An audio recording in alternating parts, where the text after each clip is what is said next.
Man, I can't wait. I got to dig to him because I'm sick of this shit. Go for it, Bruce. Welcome back to HM. This is Sasha, and I have Bruce here today. We're coming back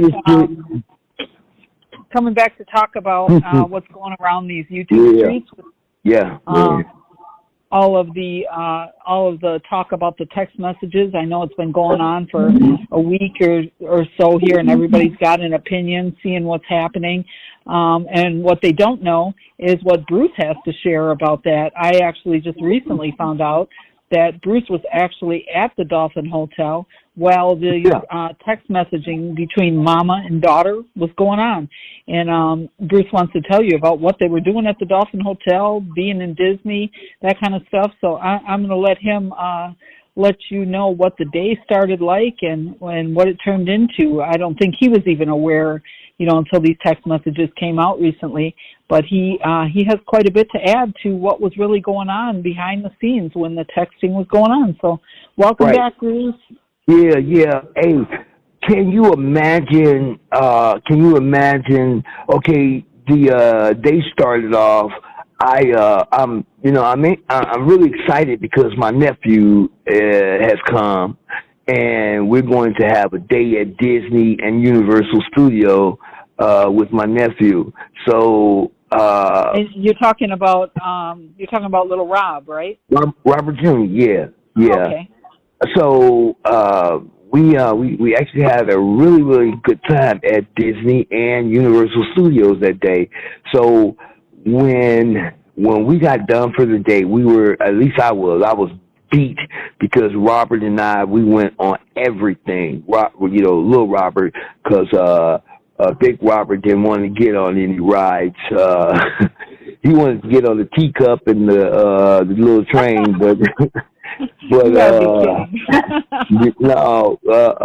he's like, I don't get on that stuff. He told little Robert, why don't we just get on the little teacup? Little Robert was like, no. I say, well, come on, Uncle Bruce gonna go. We gonna have a ball. I got on everything with him because I'm an adrenaline junkie. I'm an adrenaline junkie myself. So, but we had a great time and everything. So when we get back to the hotel, to the Dolphin, we were staying at, we were all beat and everything. So we sat there in the Sprinter for a little while, just talking. And a young lady approaches the car, and Robert was talking with her and everything. And so he ended up talking to the young lady and told us he would see us later. I guess that might have been the young lady that he was talking about, that he had a meeting with, that she was supposed to show him that she could sing.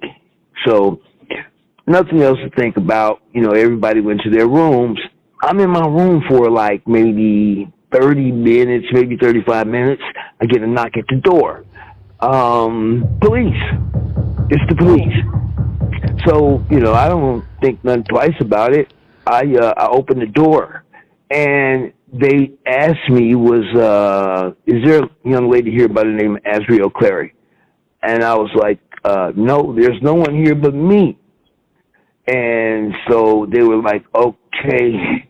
But they looked at it like they didn't believe me. But, they went on. But less than a minute later, they knocked again and asked, was it okay if they searched the room? Okay, I have nothing to hide. So, yeah, come on in, search the room. And so they searched the room. And wait a minute. Did they ask you, Bruce? Like, what? Did they tell you anything about why they were looking for her or anything? Or they just mentioned her name and said they were looking for her? Basically, they didn't tell me why they were looking for her or anything. They were looking for her, and by the fact that she's not here, and I don't know the young lady, I did not inquire about why they were looking for her. 'Cause I know she's not here, so no. Go ahead, look around, right? Exactly. Go ahead, look around, and which they did, and she's not there. So now I'm really concerned because I know that Robert just went to his room with this young lady, with a young lady. So I wanted to let him know that they are, the police are looking for this young lady. I want to make sure that everything's okay, and he's not in any caught up in any any bullshit, just to keep it blunt. So I called him. I said, Robert, look, I don't know what's going on, but the police just left my room, man, looking for, I guess, that young lady. And then he was like, what? And then he called her. He said, Azriel, how old did you say you were? And then boom, boom, boom, boom, boom. I hear a knock at his door through the phone, because we're online together. And then you heard, it's the police. And so Robert, he didn't hesitate. He opened the door. He opened up the door, and they asked him, is there an Azriel Clary here? Rob was like, yeah, she's here. And so when Azriel came to the door, the police were like, your parents are trying to get in touch with you. And she said something to the nature about she had her battery went dead or something, her phone was off or something to that nature. That's why they couldn't reach you, because the phone was off. So this is a conversation that you heard because the phone line was still on, and so you were actually a witness, ear witness to the police coming to the door. Absolutely. And then I was also a witness to the police asking her how old she was. They asked her, because as a matter of fact, Robert asked her, why are the police looking for you? And she said, my parents are probably tried to reach me, and because my phone's off, maybe, I don't know, maybe they got nervous, and because they couldn't reach me, and called the police. So the police asked her how old she was, and she said, I'm 19, either 18 or 19. She's one or the other. But that, it must have been satisfying enough for the police, because they said, your mom's looking for you, maybe you should give her a call, and they left. Okay? They left.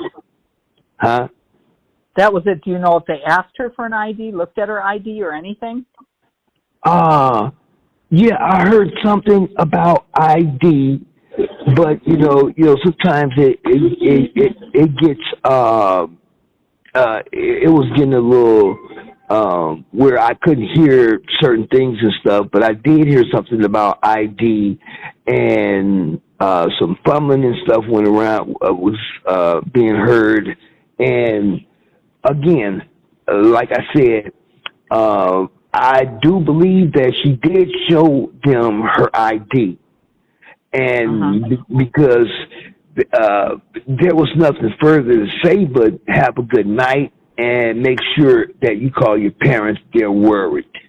Okay, so apparently they must have been satisfied with what she showed them. So the police, they left.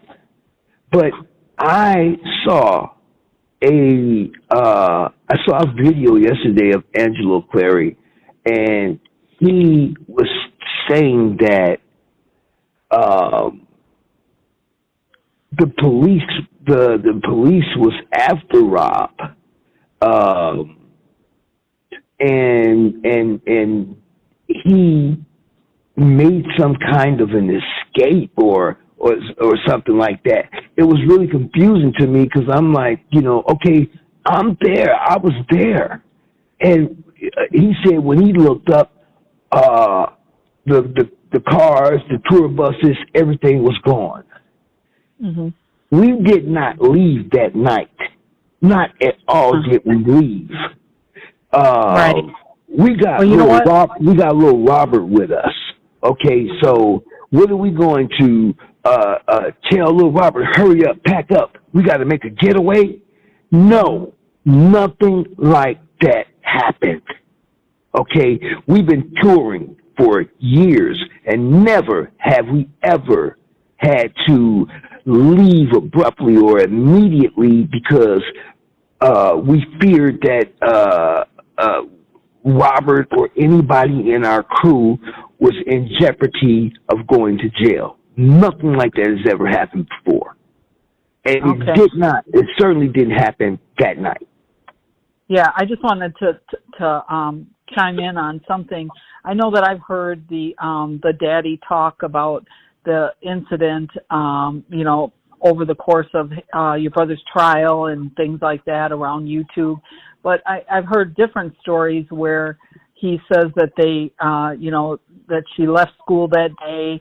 Her brother noticed the car wasn't there, that he had connections in the industry, so he called people to find out where your brother was staying, and the parents went hotel to hotel up the strip or streets of Disney to see if they could figure out where his tour bus or the Sprinter was parked. I am so that they glad were you actually said that. outside. I am so glad you said that because I heard the exact same thing.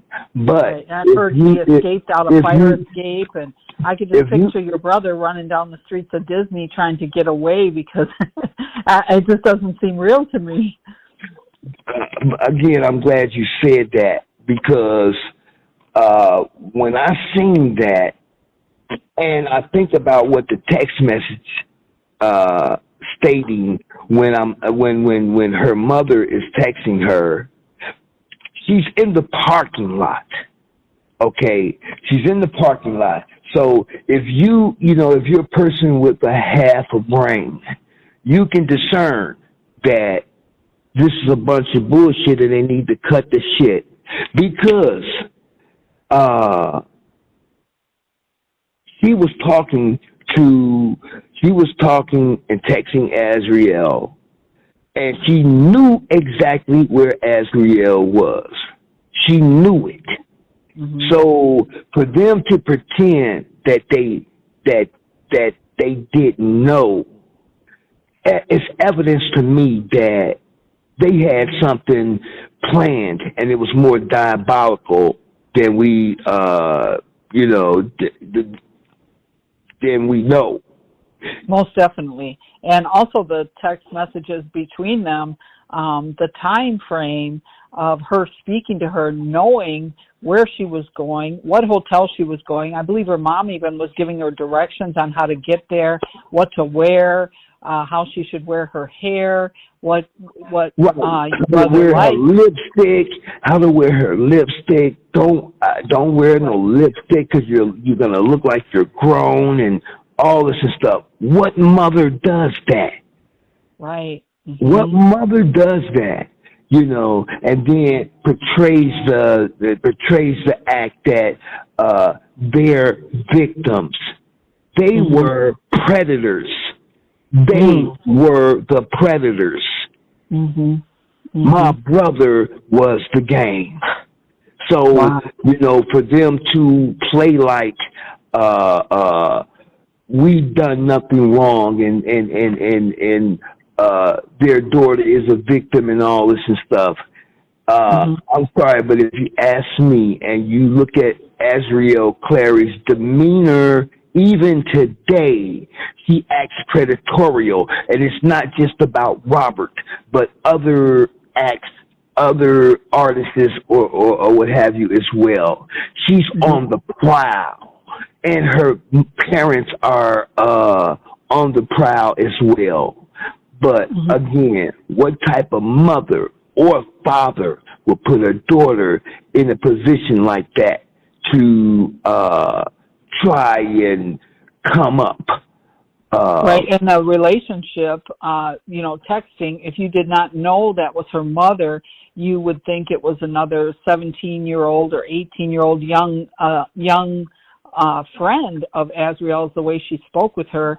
kind of telling her what to do, or excited about the fact that she was in your brother's presence and that she had made it there. And, I agree with you that it appears now with the text messages are very telling that Mama was, grooming her daughter to, how to treat him, what he might like, what you should wear, how you should audition for him, shimmy in front of him, wiggle in front of him, give him a lap dance, rub his head, all of those kind of things, grab his hand, what to sing, what to do, and knew very well that she was out there. And it's also concerning and questionable as to if this was their plan, why they didn't move right in then with the police and demand that if they found out that she was there, knowing she was only 17, she was in the room, that they did not, as parents, want to file a complaint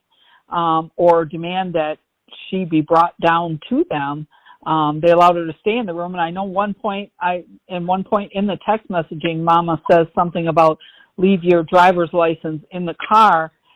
If she showed an ID to the police, Mama's telling her to leave her driver's license because evidently that would have maybe had her correct birthday on. I mean, I'm just guessing, just trying to put together what's been said in these text messages. So if Mom is telling her to leave the ID that identifies her, her school ID or her driver's license, leave those in the car, she must have had something else to show to the police that satisfied the police to say that she was 18 or 19 years old.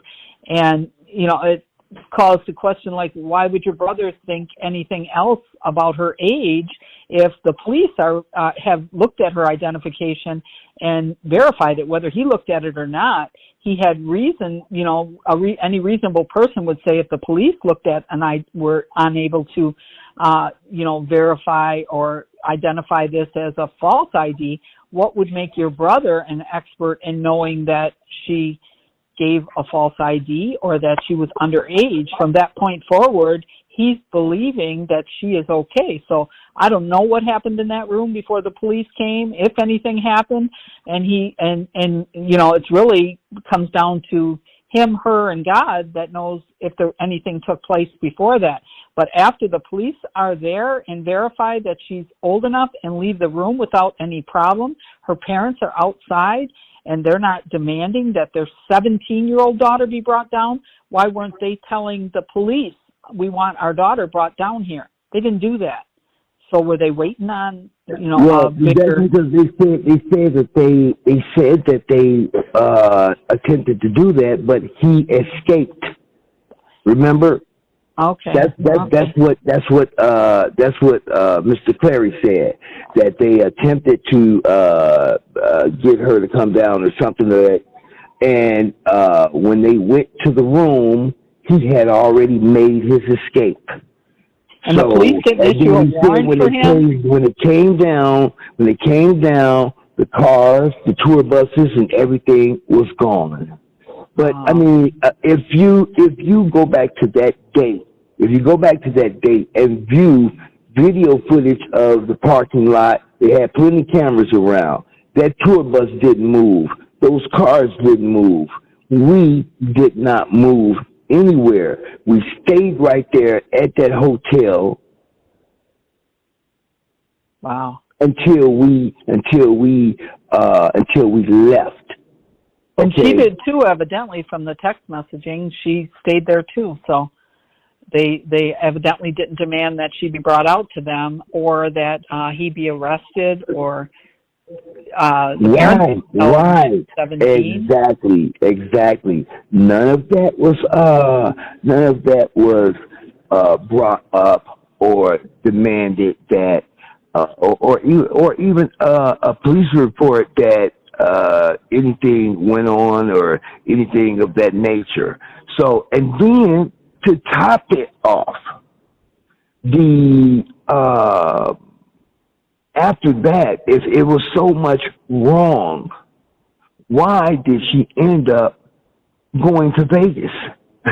Right, and that's another thing. I know besides the text messages, I believe there may have been phone calls that we're not privy to, that her mother was telling her, what to do, or that it was okay to do this, or show them your ID, tell the assistant you're this age.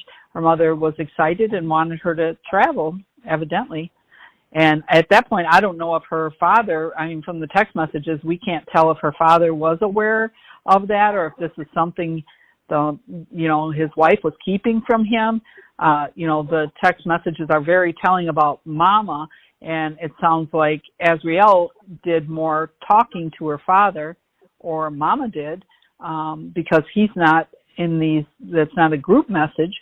But I still believe that they all, because the dad and the mom were outside the hotel, as you said, they were aware of what was going on. Absolutely. And then her mother was texting Robert like he was Azriel. Pretending to be Azriel. I guess this is to show Azriel, this is what you say to get a man. Apparently, I guess Mom was going to show her how to be a professional hooker. I don't know what her profession is or whatever, but if she knows what to say, then birds of a feather flock together, and and all that good stuff. But she knew what to say to entrap a man or entice a man, and to make a man want to do something with a woman. So she took over for Azriel to show and entice Robert, and kind of like reel him in. I guess she was reeling him in, and so on and so forth. Right, and I think it sounded like, from the tone of the text messages, you can tell that this maybe wasn't Azriel's first rodeo or first event, because she seems to get irritated with her mom telling her what to do, as if she knew what to do and she was going to show them. That's just that was my take on reading through these text messages, where she gets, a bit sassy with her mom, and kind of cuts off, what her mom wants to tell her, and then also all the back and forth between them, like they were good friends. Definitely not a mother-daughter relationship there. Well, I'm a dad. I'm a dad too. I have two daughters. Okay, I have two daughters. I have a granddaughter. I have a great-granddaughter. And the thought, just the mere thought of my daughter and her mother conspiring to blackmail or just be involved with anyone under those type of circumstances.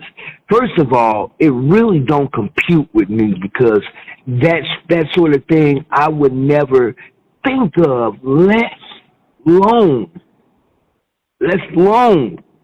actually let them take part or do something of that nature. If you are a parent and you are somewhat, you might not be rich, you might not be a millionaire or what have you, but if you're a parent and you work and take care of your kids and so forth, why would it be necessary for you to try and blackmail or extort money from somebody? That's unheard of, and that's not being a man. That's not being a dad. And that's just the honest to God's truth. I'm not talking about Mr. Clary to pick on him, but it could be him. It could be me if that was the case. But that's just the nut in the shell, is that's not being a man, to have your daughter go to bed with a man to entrap him so that you guys can get some money. You know, that sounds like a desperate human being to me. And that's a pitiful thing for a grown man. Right, a grown man family to come to together be to come up with desperate. this. Yeah, Because that, you know, you doing that stuff out of you desperate when you do something like that. You know, I'm sorry, but that and that's not a man. That is not a man at all. You could talk as intelligent as you want to and all this and stuff, but and then too, it's against the law. It's against the law to conspire to blackmail someone. You know, you essentially you tricked Robert into thinking that this girl was of age so that he could let his guards down. Right. You know, so right. A lot of the things that they talked about your brother in the New York trial, you know, with the coercion and enticing, if we look at these text messages, it's all over those that he actually was a victim of this family, desperate families conspiring to get money, to, you know, to entrap him.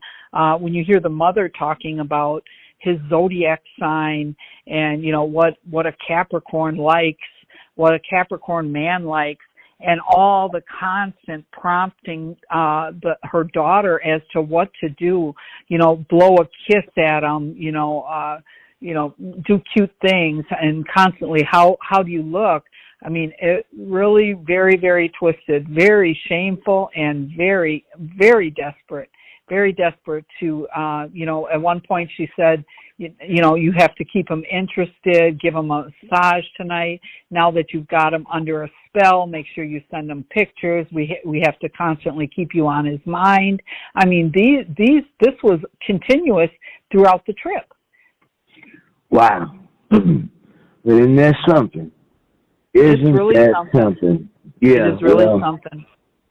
Yeah, but so and when you talk about 175 pages worth of texting and sexting, you know, that is I feel sorry for Azriel, first of all, because for her to have parents that this is what they do, and they call that parenting. You know, right.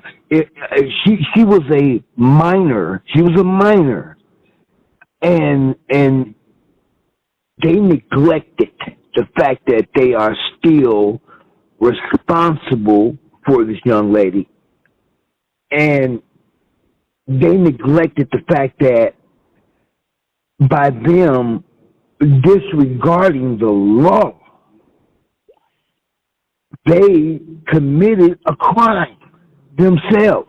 They committed a crime, and they should be charged with child neglect, child abandonment, because they abandoned her. They abandoned Azriel when they... Well, and because she was 17, child exploitation of a minor. You know, she was exploited to get money, to get involved with someone who was older than her, to commit an illegal act. They put her in a position to do that.